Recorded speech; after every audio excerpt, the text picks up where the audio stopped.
Hi, I want to show you how to clear cache on iPhone. Firstly, let's start with clearing cache in Safari to improve the phone's speed and performance. So open up your settings, tap Apps, and then find Safari in the list. Also, you can tap on search bar and manually enter Safari. Now, I want you to scroll down to find option Clear Cache and Website Data. By tapping it, you can select Time Frame and additionally choose to close all tabs. So here you just need to select All History if you want to clear all cache and enable to close all tabs, and then tap this red button Clear History.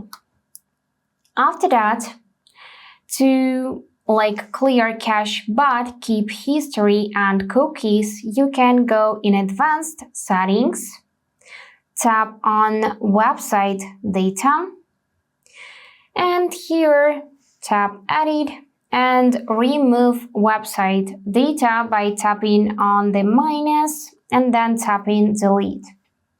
Or you can tap on the red option to remove all website data at once. Another way how to clear cache on your iPhone is to offload some apps.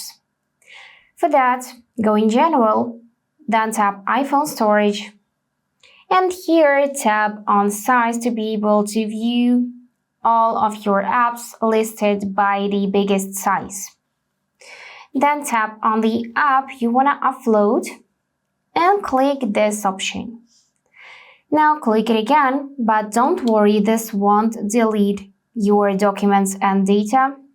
It will just clear cache and offload app.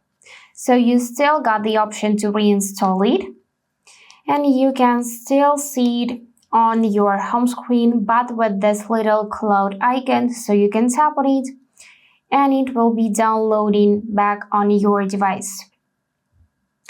And that's it for today. If this video was helpful, consider subscribing to the channel.